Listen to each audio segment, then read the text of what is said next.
Hi friends, hope you all are safe in this lockdown period. I am going to start the plus 2 physics topics. So as compared to 11th physics, uh, it is entirely different in 12th standard.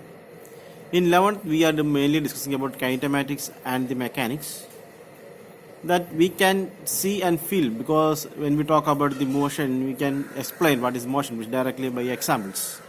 And when we talk about the mechanics also, we can show some examples about the working of an engine or so. But when we come to 12th standard, the topic is more to electronics topic and also optics. And here we are going to discuss about the charge that we cannot see. So the first three chapters is detailed about the electrostatics, electricity, and next chapters are going to deal with magnetic effects and magnetism and different circuits. And then we are moving to optics, and there are some small chapters discussed with about the nucleus, atoms, that is more related to chemistry. And this is the year orientation of these physics topics. And when we talk about the first three chapters, it comes under electricity. So when we talk about electricity, there are two types of electricity. First one is static electricity and next one is current electricity. So in the first two chapters, we are going to discuss about static electricity or electrostatics. So what is static electricity? Static electricity is, it is the electricity of charges at a rest. Static means rest. So electrostatic is the branch of physics that deal with the charges at rest. And the current electricity is the branch which deals with charges at motion. So these are the two topics that we are going to discuss in first three chapters. And when we start with the first chapter, then what is a charge? So do you experience a charge anywhere? Let us start with a small activity. So I think everyone have a ruler or a scale with you, or a plastic comb is also enough. Okay, and I hope you all have good hair in on your head. It's not like me. My head has less number of hair, but I can also try. So take a scale and rub the scale at your. So I can rub on my bed also.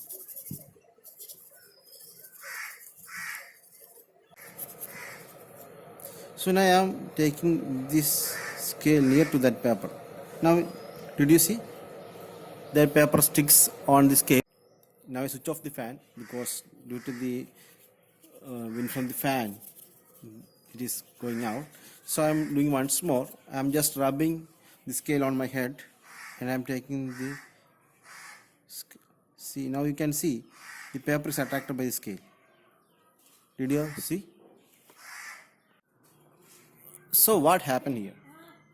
When we rub the scale on my head, due to the friction or due to the rubbing, some of the charges from the scale, some of the electrons from the scale is moved out to my head or my hair. Okay, so this scale gets charged. When the scale gets charged and the paper I kept here, it is neutral. So when it compared to the scale, it is somewhat charged there. So it is oppositely charged. Okay. So when it comes near, it starts attracting. So when we talk about charge, we can define the charge like this. When any two different materials are rubbed together, they exert forces on each other, and each is said to have acquired an electric charge. Electrostatic is the study of electric charges at the rest. So experiments show that there are two types of charges. One is positive charge and one is negative charge. And when we talk about the property of the charges, like poles repel, and unlike poles attract. So when two positive charges comes in, they repel each other. Like that, when two negative charges come close, they also repel each other. But when we take a positive and a negative charge, they attract each other. they attract each other. So it comes closer and get neutralized. Okay. So when we talk about the charging, we have to discuss about Six types of charge. charging a body. We can do it in different ways. So first one is in contact. In contact means when we take a charged body, suppose let us take a body with a positive charge and we are taking a neutral body, so it is not a charged body. So when we make this to come closer and make it come in contact, what happened? So this acceleration of positive charge is very high in this charged body. So what is going to happen? So when it comes in contact, the positive charge start moving from this charged body to this body, and this also became positive. This is charging by conduction. And next we are going to discuss about charging by, this is conduction. And next we are going to discuss about charging by induction. So when induction, it is not by touching. So suppose there are body. Okay, so it is a neutral body, and I take another body which is a charged body. So it is positively charged. So when a positively charged body, it is not in contact, it comes near. So when a positively charged body comes near to a neutral body, what happens? The negative charges in this body comes to this side due to the attraction of the positive charge, and due to the repulsion of the positive charges go to the opposite side. So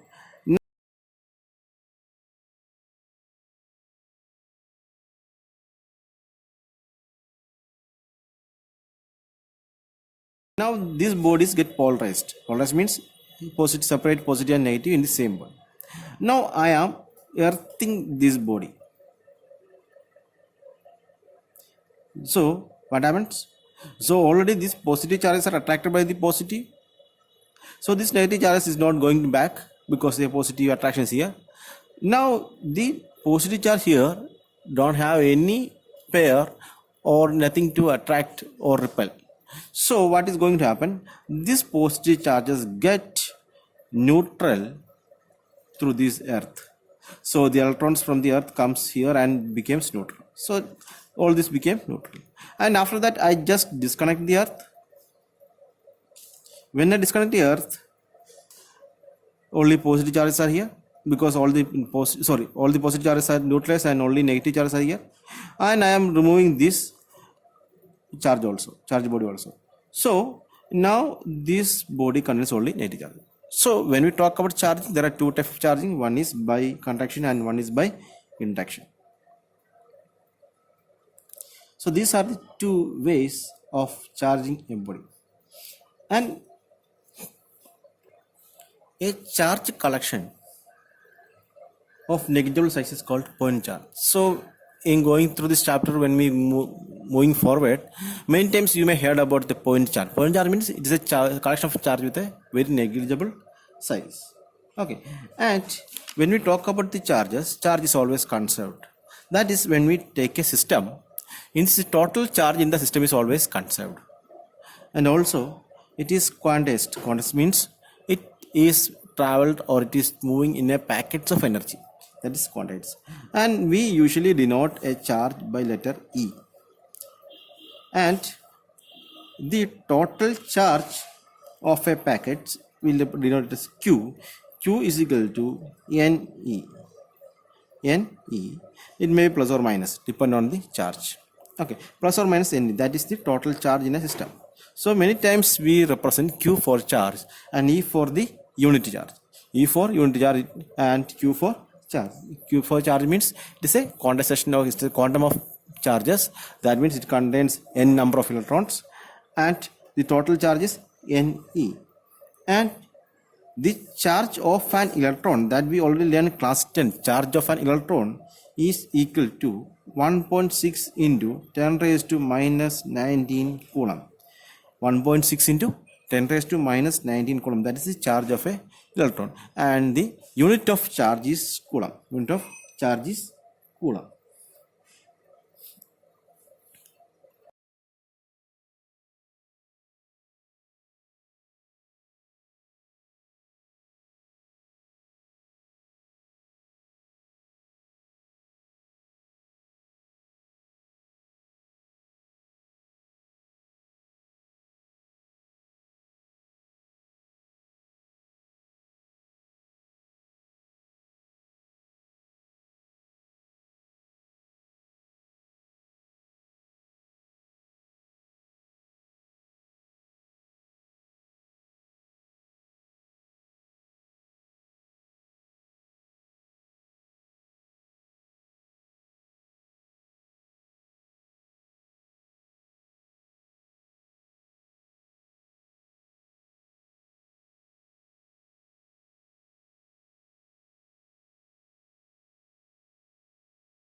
So when we talk about the charging of a body, we already discussed that there are two types of charge of positive and negative, and this positive and negative is named by Benjamin Franklin.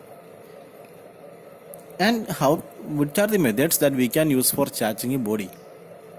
So friction that we already discussed, and by conduction we already demonstrate with the figure.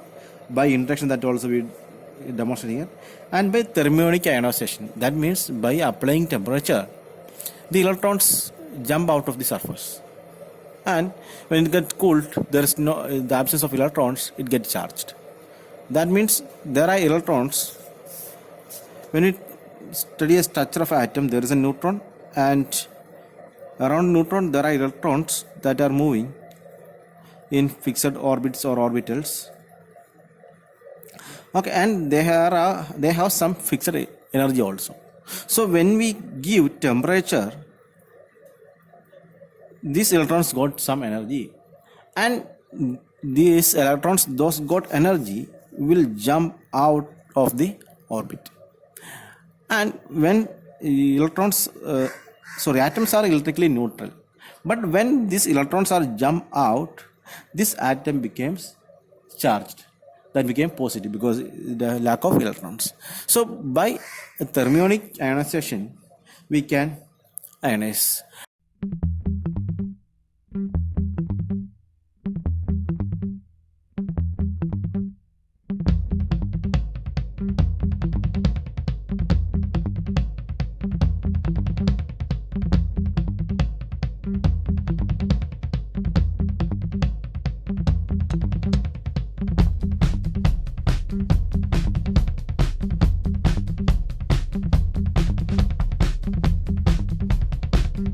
And also the same way by photoelectric effect, that means when light incident on an atom, there also this chance for these electrons get energized, and when they got more energy, that which needed to be in this, more than which is needed to be in this orbit, they also start moving out.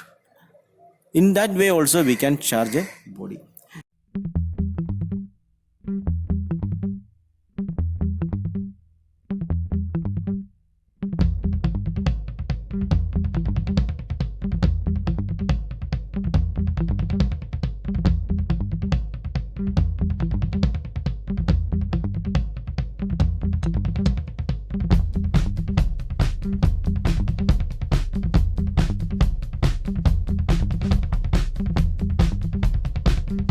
And next one is field emission, that is we will discuss in the coming sessions because that is our main topic that we are going to discuss in this chapter.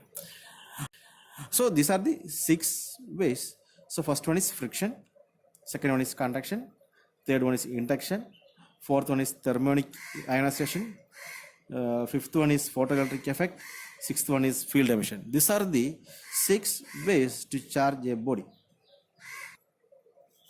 Now we are going to discuss the properties of electric charge.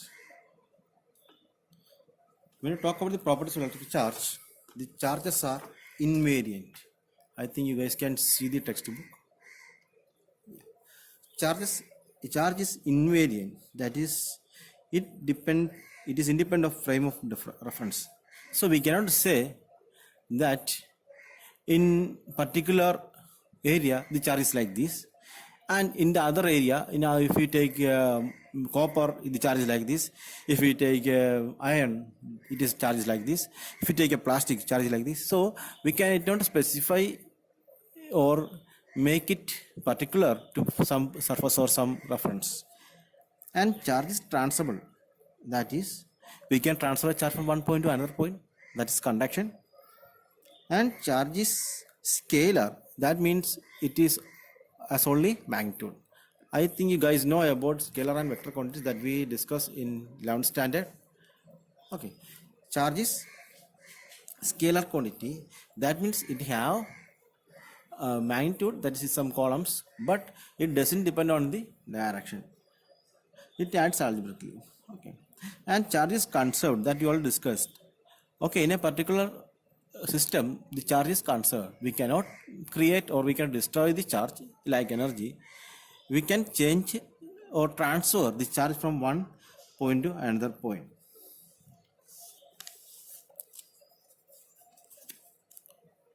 And in 10th standard, we learned that the rate of flow of charge is called current, or we can make it more specific, like charge. When we express charge as current, we can write Q is equal to IT. Q is equal to IT, where Q is the charge, I is the intensity of electric current, and T is the time of flow of current. And I have already told you that the SI unit of electric charge is coulomb. So the charge of one electron is minus 1.6 in 10 raised to minus 19 coulomb, and for the proton it is positive 1.6 in 10 raised to minus 19 coulomb. Okay, so these are the values. And when we take the other units, 1 coulomb is equal to 3 into 10 raised to 9 ESU of charge. Now we are going to discuss about the first law regarding the electrostatics. You all guys are familiar about the inverse square law. In 9th and 11th you learn inverse square law of gravitation, or we learn it as universal law of gravitation. So there we discussed that the force of attraction between any two bodies is directly proportional to the product of their masses and inversely proportional to the square of the distance between them. That's what we learn, or we write it as F is equal to G m1 m2 by r squared, where r is the distance between the bodies and it is inversely proportional and it is square. So we say this law is inversely square law, inverse square law. Like that, these are also we are going to discuss about two inverse square law. One is in the electrostatics and another is in the magnetism. So in the electrostatic it is called Coulomb's law, and in magnetism it is called Biot-Savart's law. And what Coulomb's law states that suppose there are two charges Q1 and Q2. They are separated by a distance r. In some textbooks they use x, some textbooks they use d. Whatever maybe, we just take distance as r. Okay, in NCERT they are following the letter r. Okay. So Q1 and Q2, there are two charges separated by distance r. Then by Coulomb's law it states that the force of attraction or repulsion between any two charges is directly proportional to the product of their charges, and it is inversely proportional to the square of the distance between them. Coulomb's law states that the force of attraction or repulsion between any two charges is proportional to the product of their charges and inversely proportional to the square of the distance between them. And now we can combine these two proportionalities. We can write as F proportional to Q1 Q2 by r squared. But when if we want to make it as equation, we want to remove this proportionality. So when we are moving the proportionality, usually we add a constant to make it equation. So here we are going to add F is equal to K into Q1 Q2 by r squared. Some textbooks instead of K they are writing A also, but K is very common and usually almost all textbooks they are using K. Okay, so K is a constant of proportionality. And what is the value of K? K is equal to 1 by 4 pi epsilon 0. 1 by 4 pi epsilon 0. And where the value of this epsilon is equal to 8.854 into 10 raised to minus 12 Coulomb squared per Newton meter square. Okay, we can write this unit as c squared by nm squared also. Okay, so the value of epsilon is 8.854 into 10 raised to minus 12 Coulomb squared per Newton meter squared. That is the value of the epsilon. And what is epsilon? Epsilon is the permittivity of this free space. Permittivity. Permittivity means how much charge that medium allow to move through it. Permittivity of free space. Free space means air or vacuum. And if some medium is there in between, this epsilon 0 changes to epsilon. And this epsilon is equal to epsilon 0 into epsilon r. Okay, and epsilon 0 we know it is permittivity of the space, and this epsilon r is the permittivity of the medium, if some medium is there. Because like if some metals are in between, maybe, or some mica is there, or some other medium is there in between these charges. So if something is happen like that, then this equation, this value of k will change to 1 by 4 pi epsilon 0 epsilon r, and we can take epsilon 0 epsilon r is equal to epsilon. Okay, and the value of epsilon 0 is 8.854 into 10 raised to minus 12 coulomb per Newton meter square.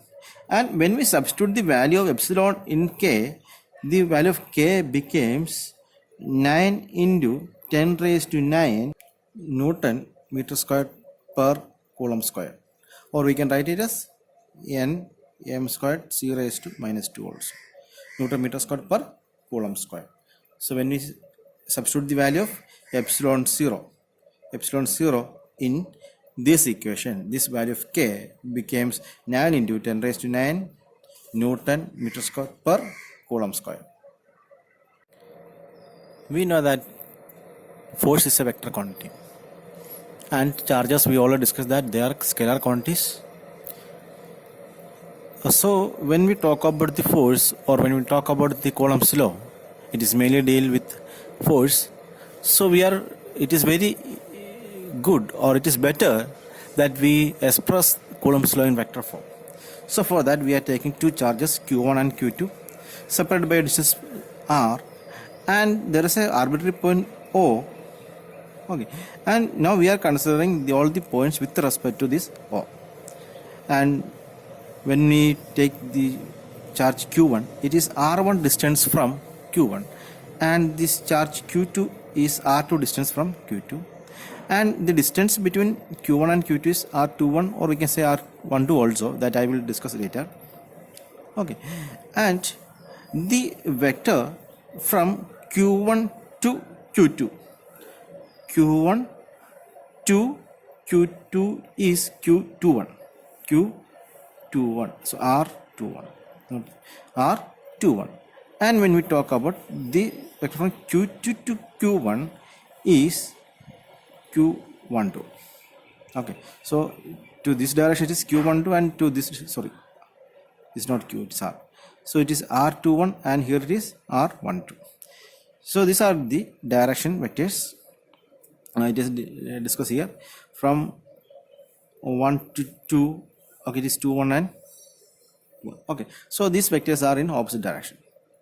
So here we can define the unit vector. A unit vector that we can represent like r21 is equal to, unit vector r21 is equal to vector r21 by magnitude of r21, vector by its magnitude, that is the unit vector. Okay, and the unit vector r12 is, that is r cap, is equal to vector r12 by the magnitude of r12.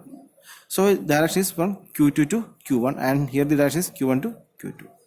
And from the figure and from the explanation we can understand that r21 is opposite to r12, but the magnitude are same, because the distance between the q1 and q2 is same. If we take in any order, the distance magnitude is always same, the direction only changes in direction.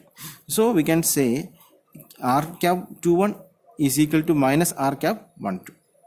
And when we express the Coulomb's law in vector form, F21 means the force exerted by the charge q1, force exerted by the q1 on q2, that is F21 is equal to 1 by 4 pi epsilon 0 q1 q2 by r21 squared into the unit vector r21. So this gives the direction of the force, and the force exerted by the second charge q2 on q1 is F12 is equal to 1 by 4 pi epsilon 0 q1 q2 by r12 squared into r12 cap. That means this gives the direction of the force. Okay, where here in this equation it is denoted epsilon, Why it is epsilon? I already discussed.